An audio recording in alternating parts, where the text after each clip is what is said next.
Salve, salve, doutores e doutoras de todo o Brasil, meus futuros colegas policiais civis do estado de São Paulo. Um prazer estar mais uma vez com vocês aqui no YouTube do Que Concursos. Meu nome é Francisco Sanini, eu sou mestre em Direito, delegado de polícia do estado de São Paulo, também professor concursado da Academia de Polícia do estado de São Paulo e professor de legislação criminal aqui do Que Concurso. Doutores, como vocês bem sabem, nós estamos aí numa reta final, focados na sua preparação para o concurso da Polícia Civil de São Paulo, o maior concurso aí dos últimos anos, talvez o maior concurso de todos os tempos, tá? E eu recentemente, doutores, até iniciei essa live trazendo essas informações de bastidores, né? Muitos aí já foram aprovados no último concurso da Polícia Civil, que se concluiu, né? Ou vem se concluindo, está na sua fase final, e muito em breve os colegas devem ser chamados para iniciar o curso de formação, né? Então, a turma muito nessa expectativa, o curso de formação é sempre muito legal, e eu tive o privilégio, né? Dei sorte no meu tempo, né? O meu curso de formação ele se estendeu por quase um ano, foram 11 meses na academia de polícia, então a minha preparação foi muito sólida. Temos, não por acaso, grandes colegas oriundos deste concurso, né? Que o meu concurso é de 2008. Eu sempre destaco a importância da academia na formação do policial, na sua qualificação para a atividade fim, né? Especialmente no trabalho de investigação criminal. E como vocês muito provavelmente já sabem, pouco importa a sua colocação no concurso, né? A gente tem ali a lista dos qualificados, né? A lista dos aprovados no concurso, mas essa sua classificação ela não tem relevância na escolha do seu local de trabalho em São Paulo, tá? Aqui em São Paulo, o que vale é a sua classificação no curso de formação. Então é o curso de formação que vai viabilizar com que você possa escolher um local que seja mais compatível com os seus interesses, né? Que seja mais compatível com a sua realidade, com as suas necessidades. Daí a importância do aprovado focar no curso de formação aqui em São Paulo, curso este que se realiza na Academia de Polícia do Estado. E eu estive recentemente na Cadepol e recebi a informação de que muito provavelmente o curso deve se iniciar entre dezembro e janeiro. E nós teremos uma nota, uma atribuição de nota. Quem me acompanha nas redes sociais, aliás, recomendo, me sigam aí, @fsanini, né? Quem me acompanha nas redes sociais já está sabendo disso, mas eu vou reforçar aqui, até porque a nossa audiência é rotativa, e aqui em respeito a vocês, alunos do Que Concurso, né? Quem acompanha o YouTube do Que Concurso, eu faço esse destaque porque nós teremos uma atribuição de nota na Cadepol, no próximo curso de formação, para a participação dos alunos em sala de aula durante as atividades, né? Então, o aluno que é mais participativo, o aluno que entrega os trabalhos, que cumpre tudo aquilo que é pedido pelos professores, ele vai ter, sem dúvida nenhuma, um destaque maior na sua nota, tá? Então, esse engajamento em sala de aula vai ser computado, né? Vai ser aí avaliado por todos os professores da academia, o que aos meus olhos é importante para que o aluno realmente se engaje mais no curso de formação, o que naturalmente vai fazer com que ele fique um profissional mais qualificado, com que ele aproveite mais este período na academia de polícia, tá? Mas se você não está nessa situação, você está lutando ainda para ser aprovado, muito provavelmente essas regras também valerão para o seu curso de formação, e a gente tem que pensar nisso, né, Turis? A gente tem que focar aqui já pensando que nós chegaremos lá. O vencedor, ele traça metas, objetivos e os persegue intensamente. E o que você pode fazer para alcançá-los é se dedicar, é buscar se preparar melhor. E aqui no Que Concurso você tem acesso aí há várias aulas, todas gratuitas, ministradas por grandes profissionais da área, o que certamente vai te ajudar demais. Então, pensando em vocês, doutores, que ainda estão na luta para deixar de ser concurseiros e se transformarem em concursados, hoje eu separei aqui para essa live um tema que é muito importante para as carreiras das polícias judiciárias de um modo geral, né? Para todas as polícias civis, Polícia Federal e naturalmente também para o concurso aqui de São Paulo, que é a Lei de Interceptação Telefônica, a Lei 9296/96. É esta lei que regulamenta uma norma constitucional que autoriza a violação, né, ainda que de forma excepcional, trazendo requisitos específicos, mas a Constituição permite que a inviolabilidade das comunicações telefônicas, que é sem dúvida um direito fundamental, um direito que, aliás, qualifica o direito mais genérico, que é o direito à intimidade e à vida privada, né? A Constituição, no seu artigo 5º, inciso 10, tutela, né, prevê o direito à intimidade e à vida privada. E nos dois incisos subsequentes, 11 e 12, a Constituição especifica a proteção da intimidade e da vida privada. No inciso 11, a Constituição estabelece a inviolabilidade domiciliar como uma das perspectivas de tutela à privacidade. E no inciso 12, nós temos ali a inviolabilidade das comunicações telefônicas, também mais uma perspectiva de proteção à intimidade e à vida privada das pessoas. Só que a regra é a inviolabilidade das comunicações telefônicas. Excepcionalmente, contudo, a própria Constituição autoriza o afastamento deste direito. A gente sabe que os direitos fundamentais, eles têm como característica justamente a relatividade, porque eles podem ser relativizados diante do confronto com outros direitos fundamentais.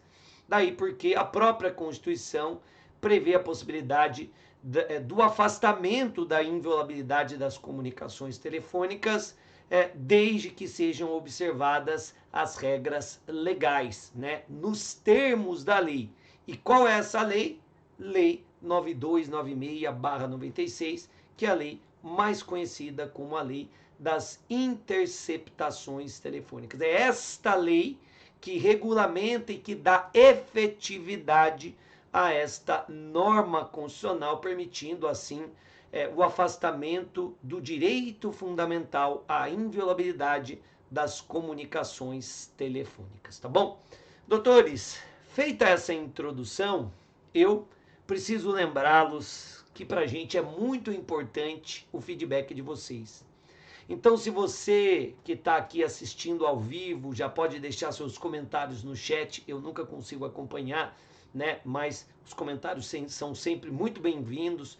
Se por acaso ficar alguma dúvida, desde já eu me coloco à disposição de vocês pelas minhas redes sociais. Podem me procurar por lá, especialmente pelo meu Instagram, @fsanini.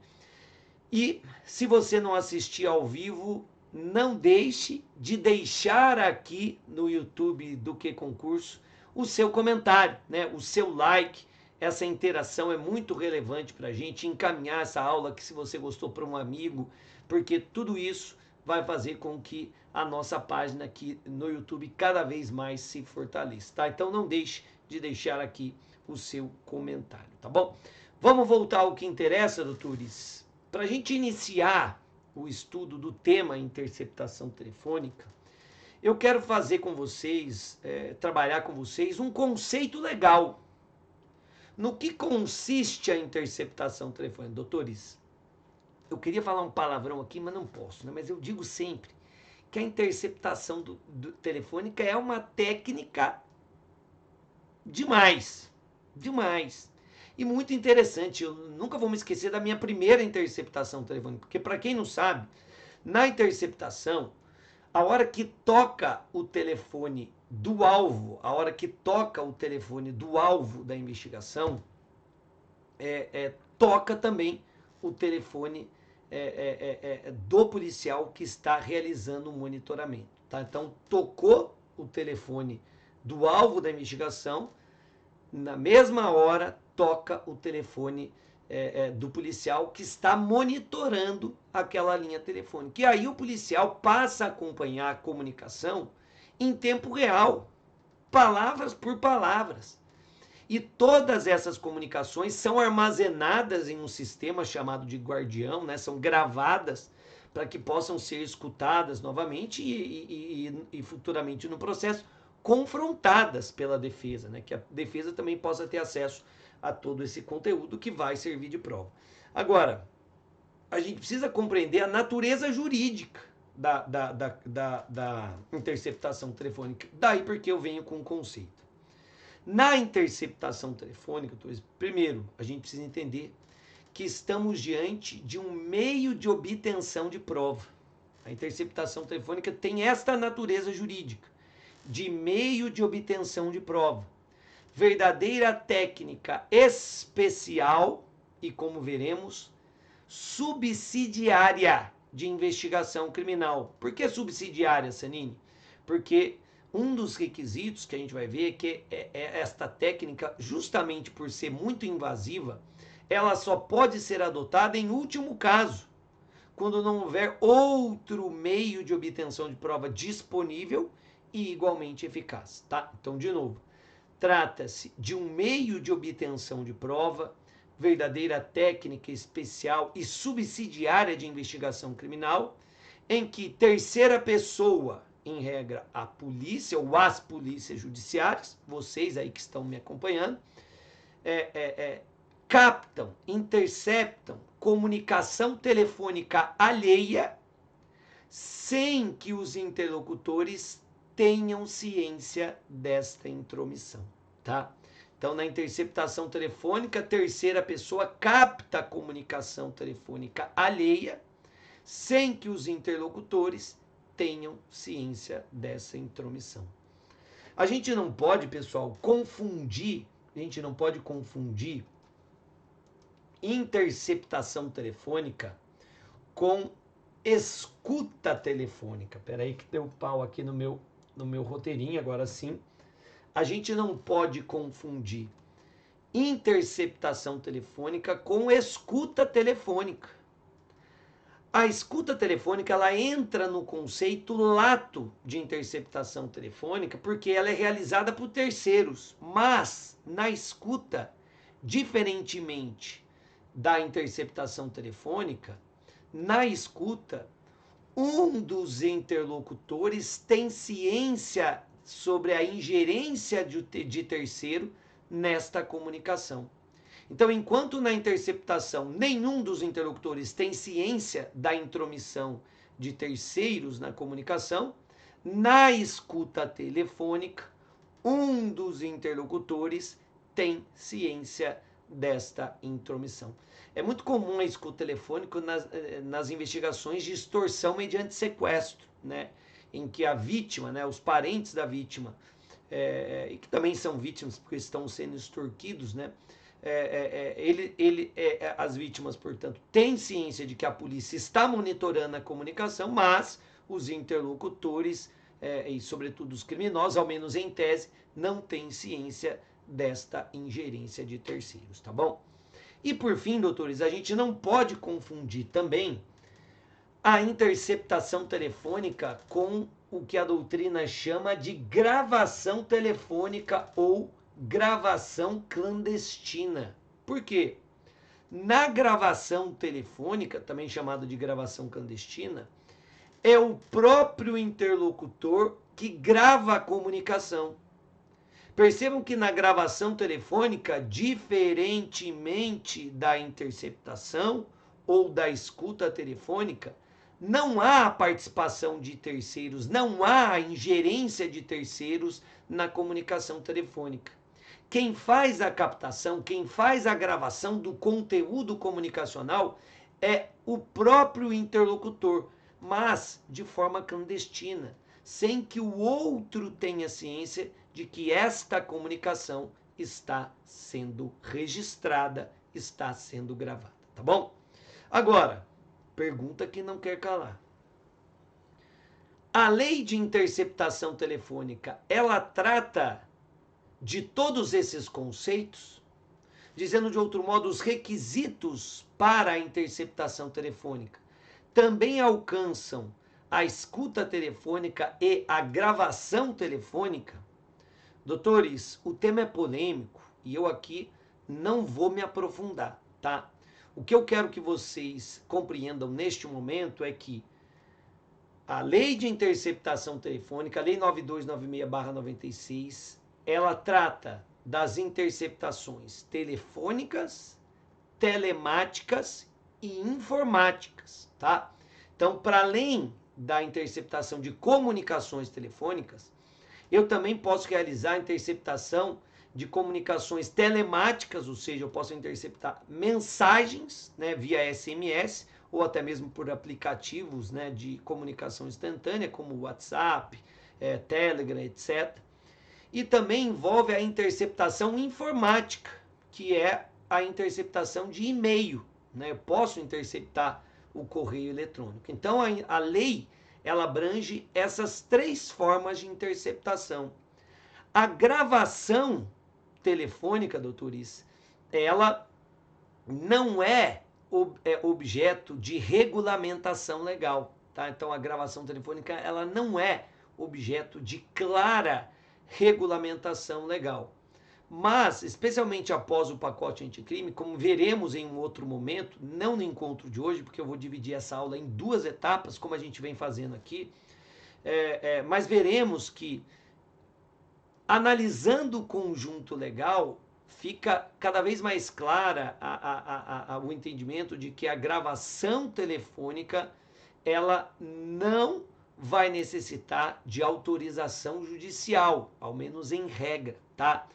De todo modo, uma coisa que não se questiona é que os requisitos da interceptação telefônica não se aplicam à gravação telefônica, tá? Então, todos os requisitos que a gente vai estudar aqui para que seja autorizada a interceptação telefônica não valem, não precisam ser observados para a gravação telefônica ou gravação clandestina.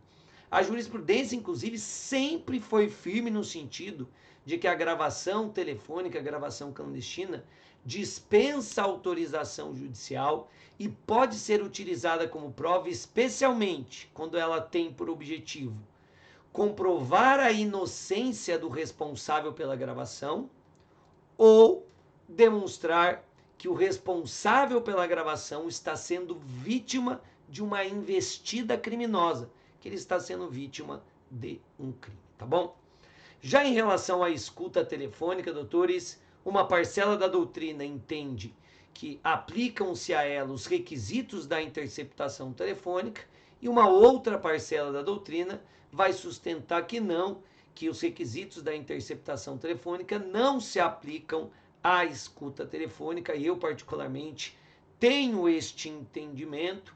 Me parece que a escuta telefônica mais se assemelha à gravação telefônica do que a interceptação telefônica. Afinal de contas, percebam que não há muita diferença da situação em que você mesmo grava uma conversa da qual você faz parte, daquela situação em que você simplesmente se vale do suporte técnico, do apoio de um terceiro para fazer esta gravação. Nas duas situações, um dos interlocutores tem ciência de que está havendo o registro de toda aquela comunicação. Portanto, o sacrifício ao direito à intimidade e à privacidade é semelhante nessas duas hipóteses, o que é muito diferente da situação que envolve a interceptação telefônica. Tranquilo? Molhando o bico por aqui, doutores, vamos avançar. E eu queria avançar trazendo aqui um dispositivo que inaugura a lei de interceptação telefônica, tá? Uma lei, insisto, que é importante, especialmente para quem vai prestar o concurso para investigador de polícia. Vejam, a interceptação de comunicações telefônicas de qualquer natureza para prova em investigação criminal ou instrução processual penal observará o disposto nesta lei e dependerá de ordem do juiz competente da ação principal sob segredo de justiça. Eu quero aqui, portanto, doutores, esquematizar o que eu chamo de pressupostos para o decreto de uma interceptação telefônica. Primeiro pressuposto, doutores, vejam, se estamos diante de uma medida extremamente invasiva e que implica na limitação de um direito fundamental, que é a inviolabilidade das comunicações telefônicas, é evidente que para afastar um direito fundamental eu vou precisar de uma chancela judicial. Tendo em vista que esta técnica de investigação abala, atinge significativamente um direito fundamental, que é o direito à intimidade, à vida privada, ao sigilo das comunicações telefônicas, o legislador exige, para que seja realizada esta medida, uma autorização judicial. Dizendo de outro modo, de forma mais técnica, a interceptação telefônica, doutores, é uma medida sujeita à reserva de jurisdição. Quando eu digo que se trata de uma medida sujeita à reserva de jurisdição, eu quero dizer que estamos diante de uma técnica de investigação que depende de autorização judicial, tá bom? Então a regra é a de que a interceptação telefônica depende de autorização judicial. Sanini, temos exceções? Sim, tá? A própria Constituição, aqui a gente já está verticalizando o nosso estudo, tá? A própria Constituição, ela apresenta duas exceções na hipótese de estado de defesa e estado de sítio, que são situações excepcionais em que a Constituição permite que o próprio chefe do Poder Executivo Federal, presidente da República, possa limitar alguns direitos, entre eles o direito à inviolabilidade das comunicações telefônicas. Então, nessas circunstâncias excepcionais, por prazo determinado, que de acordo com a Constituição é de 60 dias, o próprio presidente da República pode impor a interceptação telefônica, tá? São as duas exceções à reserva de jurisdição quando se trata de interceptação telefônica, tá bom? Outra observação importante, doutores. Vejam que o artigo 1º, ele diz o seguinte, ó: a interceptação telefônica dependerá de ordem do juiz competente da ação principal. O juiz competente da ação principal é aquele que vai julgar o caso que está sendo objeto da apuração. Então percebam que quem tem, nos termos da lei, que autorizar a interceptação é o juiz que vai participar do processo e julgamento daquele caso investigado. Agora imaginem, eu estou numa investigação que aparentemente envolve um tráfico de drogas em uma cidade. Então o delegado de polícia representa ao juízo da cidade, juiz estadual. O juízo autoriza a interceptação telefônica, a interceptação começa a ser realizada e durante a interceptação verifica-se que, na verdade, estamos diante de uma organização voltada ao tráfico internacional de drogas. Doutores, tráfico internacional de drogas é um crime de competência da Justiça Federal. Mas quem autorizou a interceptação foi o juízo estadual. Será que tem algum problema aqui?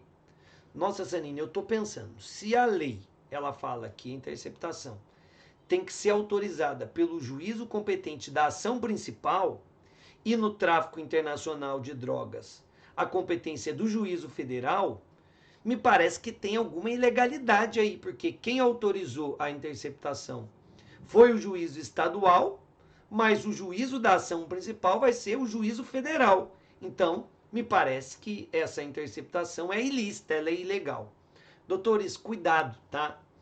Porque aqui aplica-se o que a doutrina chama de teoria do juízo aparente. O juízo que vai autorizar a interceptação é aquele que, quando a medida for provocada, aparentemente ele é o juízo competente. Percebam que, no nosso exemplo, quando a interceptação foi provocada, o conjunto probatório não indicava o tráfico internacional de drogas, indicava o tráfico local. Então, àquela altura, o juízo aparentemente competente era o juízo estadual e não o juízo federal. Então, não há que se falar em ilegalidade da interceptação telefônica. Nesse sentido, inclusive, doutores, eu trago aqui uma jurisprudência, uma tese, né, já consagrada no STJ, no seguinte sentido: a alteração da competência não torna inválida a decisão acerca da interceptação telefônica determinada por juízo inicialmente competente para o processamento do feito. Tá? Então é a jurisprudência encampando a famosa teoria do juízo aparente. Tá? Uma última observação sobre o juízo, doutores, por quê? Com o pacote anticrime, nós tivemos aí inúmeras mudanças em diversas leis, inclusive no Código de Processo Penal. E uma das figuras mais polêmicas do pacote anticrime é exatamente a figura do juízo das garantias. Que, de um modo geral, de forma bem objetiva, todos os juízes de garantias é aquele que atua na fase de investigação. E é ele que tem atribuição, nos termos do CPP, para autorizar as técnicas investigativas sujeitas à reserva de jurisdição. Daí porque, doutores, cuidado, porque esta norma do artigo 1º da interceptação telefônica, da lei de interceptação telefônica, agora ele deve ser revisto. Essa norma deve ser revista, porque não é mais o juízo competente da ação principal que vai ter a competência para autorizar a interceptação telefônica. Não. Quem vai autorizar a interceptação telefônica é o juízo das garantias, tá? Então, de novo, com o pacote anticrime, o juízo competente para autorizar a interceptação telefônica é o juiz de garantias, e não mais, nos termos do artigo 1º, o juiz competente para o processo e julgamento do feito. Tá? Até porque a figura do juiz de garantias busca justamente distinguir o juiz que atua na fase de investigação e aquele que será o responsável pelo processo e julgamento. A ideia é blindar, né? Reforçar, qualificar a imparcialidade do juiz que vai julgar o caso, né? Que vai ser diferente do juiz que atuou na fase de investigação e já teve contato com os elementos probatórios, tá bom? Vamos avançar, doutores. Outro pressuposto, nos termos do artigo 1º. Tendo em vista que estamos diante de uma medida extremamente invasiva, uma medida limitadora de direito fundamental, a lei só autoriza, seguindo o que, aliás, a própria Constituição prevê, a lei só autoriza a interceptação telefônica na seara criminal. Então, só é possível a interceptação telefônica para a produção de provas. Então, a finalidade da interceptação deve ser essa: a produção de provas, seja para a investigação criminal ou para o processo penal, tá? Então, só vai se admitir a interceptação telefônica na seara criminal, seja na fase de investigação, seja na fase do processo penal, tá bom? Por fim, a lei prevê que a interceptação é uma medida sigilosa, que vai ser realizada, vai se concretizar sem a oitiva da parte contrária. Uma medida, portanto, que se realiza, que se concretiza inaudita altera pars. Ou seja, o alvo da interceptação não vai ter ciência de que ela está se realizando. E isso é importante, doutores, esse sigilo da interceptação, ele é importante por duas razões. Primeiro, para assegurar a efetividade da medida, né, para que ela seja uma medida produtiva sob o ponto de vista da persecução penal, porque se você notificar o alvo, é evidente que ele simplesmente não vai falar o telefone. Agora, o sigilo da interceptação também é importante para assegurar a própria intimidade do investigado e de todos aqueles que mantiverem contato com ele.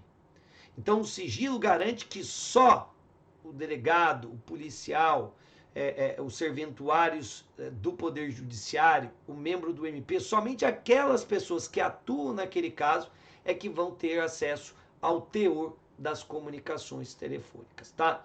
Então, cuidado com isso, muito importante o sigilo para assegurar a efetividade da medida e também a intimidade e a vida privada dos investigados. Não por acaso, doutores, e aqui eu faço uma autoobservação, não por acaso, o artigo 8º da lei, salvo engano, o artigo 8º da lei, 8º ou 9º, ele diz que qualquer interessado, independentemente da fase da persecução penal, pode ser tanto na fase de investigação quanto no processo ou após, mas qualquer interessado pode provocar o juiz para que seja decretada a inutilização de todas aquelas comunicações gravadas e que não servem para o caso penal. Aquelas comunicações que não têm qualquer relevância para o caso que se apura. Uma conversa relacionada a um problema familiar, a uma intimidade, outra que não se relaciona com qualquer infração penal, essa conversa, ela não precisa perdurar. Daí porque qualquer interessado, e não só o investigado, mas, por exemplo, um interlocutor, vamos supor que o investigado ele tem um relacionamento extraconjugal, né, com uma outra pessoa, uma outra mulher, por exemplo, que é casada também, e para assegurar a sua intimidade, ela fala, olha, essas comunicações entre mim e o investigado, elas não têm qualquer relevância para a investigação. Logo, eu quero que essas comunicações sejam inutilizadas, ou seja, apagadas, para que aquela intimidade não seja aí aviltada de qualquer maneira, tá? Então percebam que esse artigo 8º, ele, na linha do artigo 1º, reforça a importância da intimidade e da vida privada das pessoas, reforça a importância do sigilo sobre o teor da interceptação telefônica, tá bom? Até aqui tudo bem, doutores?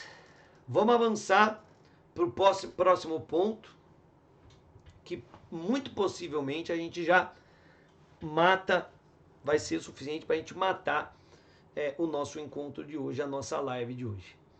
E eu reputo, doutores, esse segundo ponto como dos mais relevantes dentro do estudo da interceptação telefônica. Eu vou trabalhar com vocês, doutores, os requisitos para a interceptação telefônica. Quais as condições para que o juiz possa autorizar a interceptação telefônica? E aqui é interessante, doutores, que vocês vão ver que esses requisitos previstos no artigo 2º da lei, eles funcionam como uma espécie de filtro, deixando claro que a regra é a inviolabilidade das comunicações telefônicas. Então, como esse direito fundamental é importante, eu vou estabelecer uma série de filtros que fazem com que a interceptação só seja utilizada em último caso, quando não houver outras alternativas, tá bom? Então, esses filtros marcam a natureza excepcional da interceptação telefônica. Primeiro filtro, doutores, primeiro requisito: a existência de indícios razoáveis de autoria ou participação em infração penal, tá? Então, primeiro requisito: existência de indícios razoáveis de autoria ou participação em infração penal. Primeiro filtro, muito importante. Eu vou precisar reunir elementos indiciários que apontem que o alvo da interceptação esteja concorrendo para determinada infração penal. São esses indícios que autorizam a interceptação telefônica. Dizendo de outro modo, doutores, eu não posso me valer dessa técnica para especular se o sujeito está ou não delinquindo.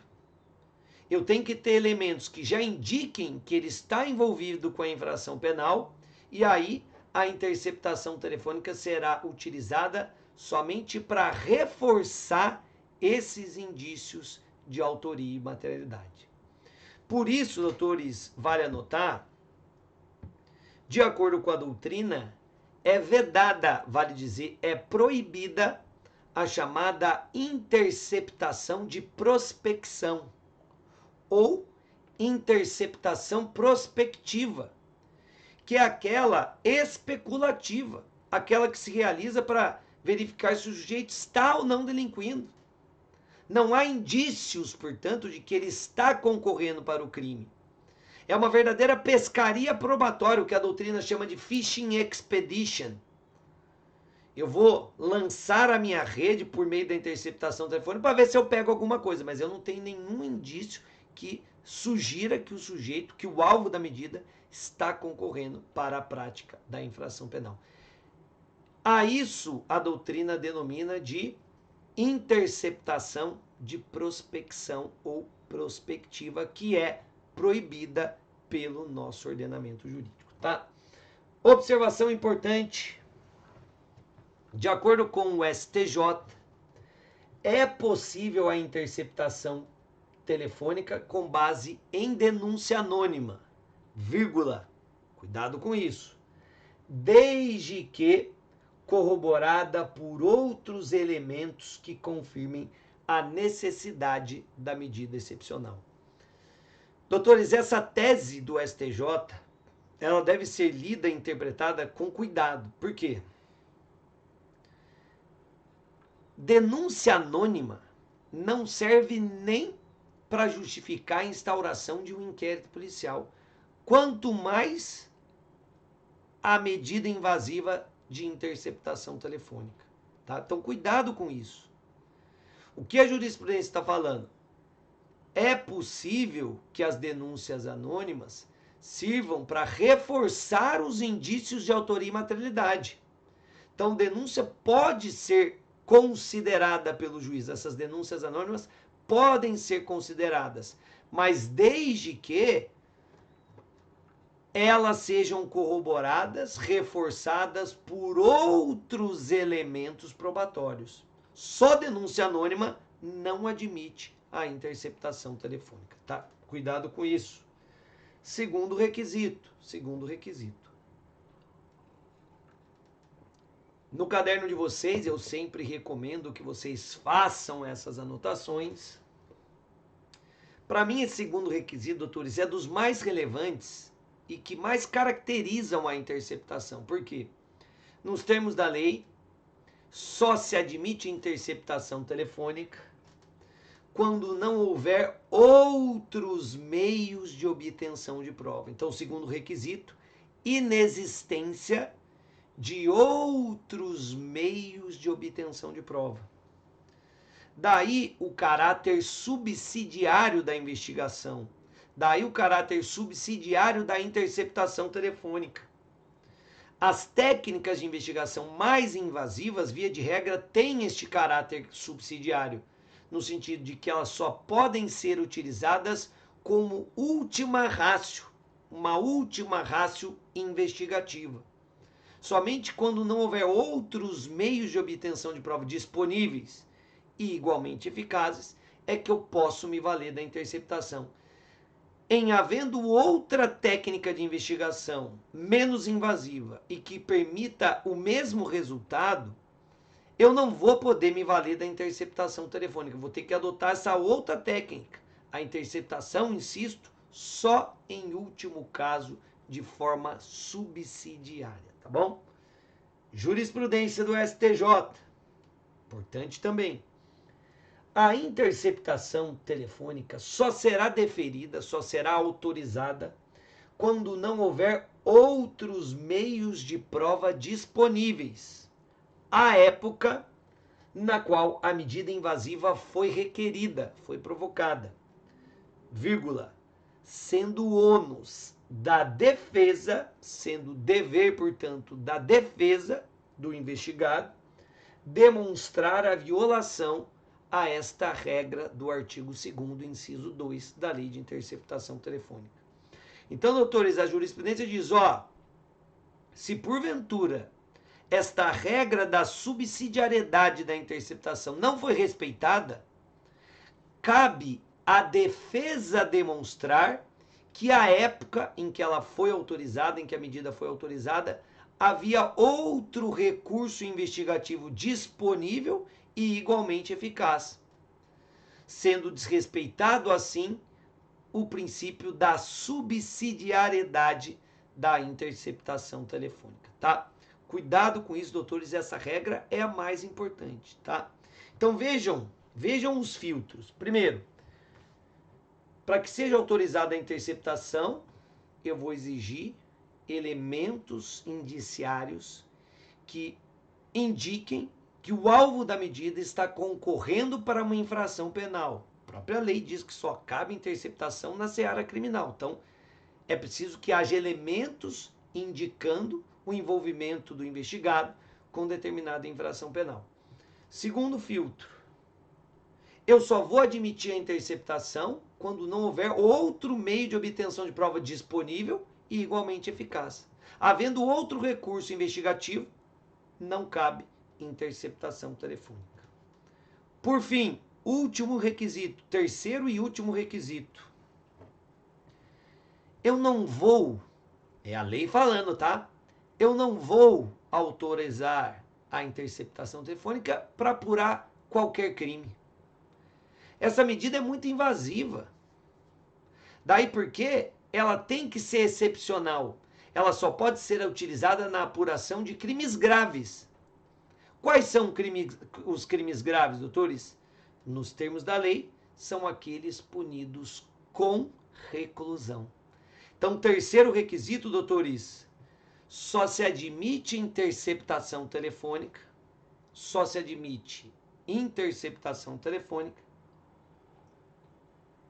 na apuração de crimes punidos com reclusão. Sanine, então se eu for apurar uma infração punida com detenção ou uma contravenção penal punida com prisão simples, o juiz não pode autorizar a interceptação telefônica? Não. Infrações de menor potencial ofensivo não justificam a implementação de uma técnica tão invasiva. Uma infração punida somente com detenção não justifica a adoção de uma técnica tão invasiva. Somente aquelas infrações, aqueles crimes punidos com reclusão é que podem justificar a adoção da interceptação telefônica, tá bom? Agora, cuidado, porque em havendo uma conexão entre um crime punido com reclusão e o crime punido com detenção, aí sim, a interceptação telefônica pode ser utilizada como meio de prova para demonstrar aí os indícios de autoria e materialidade do crime punido com detenção. Então, havendo essa conexão, esse vínculo entre um crime punido com reclusão e detenção, aí a interceptação pode ser utilizada como meio de prova para o crime punido com detenção. Veja a jurisprudência do STJ. É legítima a prova obtida por meio de interceptação telefônica para a apuração de delito punido com detenção, se conexo com outro crime punido, apenado com reclusão. Então, nessa hipótese de conexão, é possível a utilização da interceptação telefônica, tá bom? Então, doutores, fechamos o encontro de hoje com os requisitos para interceptação telefônica, tá? Depois de uma introdução, depois de trabalharmos ali conceitos relevantes, vimos os pressupostos para a interceptação telefônica e o ponto mais relevante, os requisitos para a interceptação telefônica, tá? E aí eu só vou ler agora para vocês, para fechar, o artigo 2º, tá? E eu preferi primeiro apresentar os requisitos para vocês de uma maneira mais mastigada, porque vocês vão ver que o artigo 2º, ele é muito mal formulado, ele é mal redigido, porque o legislador ele usa uma técnica negativa, dizendo quando não cabe a interceptação telefônica.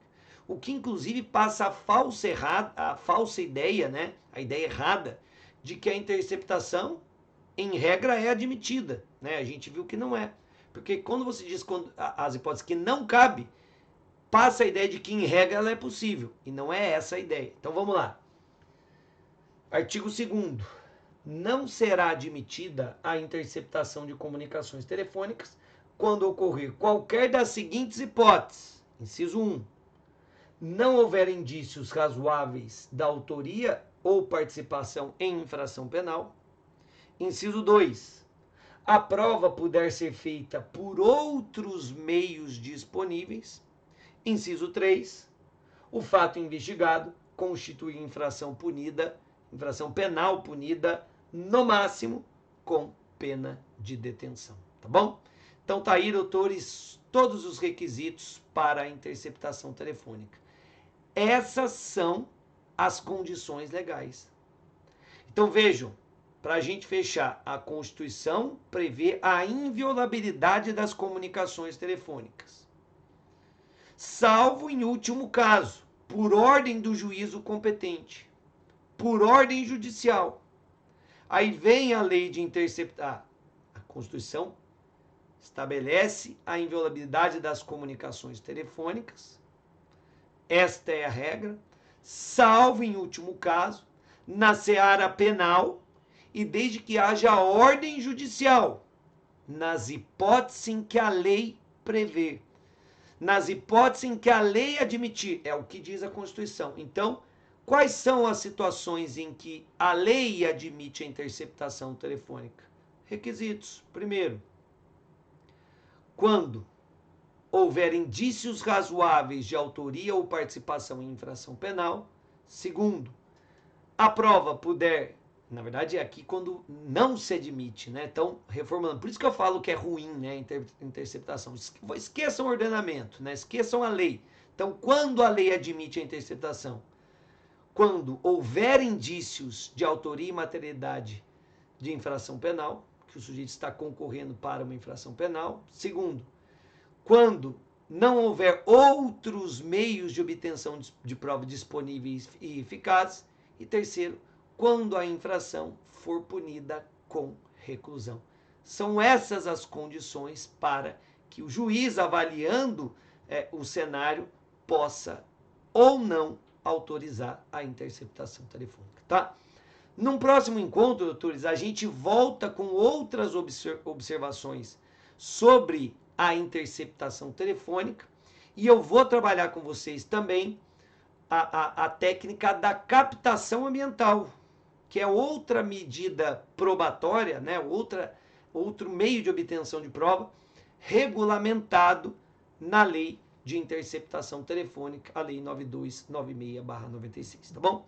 Então, por hoje é só, doutores. Agradeço a participação de vocês, os comentários no chat e peço que deixem também os seus comentários, a sua curtida, sobretudo se você gostou das nossas aulas, tá? Ou da nossa aula. E se sobrou alguma dúvida, doutores, podem me procurar pelas minhas redes sociais, tá bom? Por hoje é só. Um grande abraço. Fiquem com Deus. Tchau, tchau.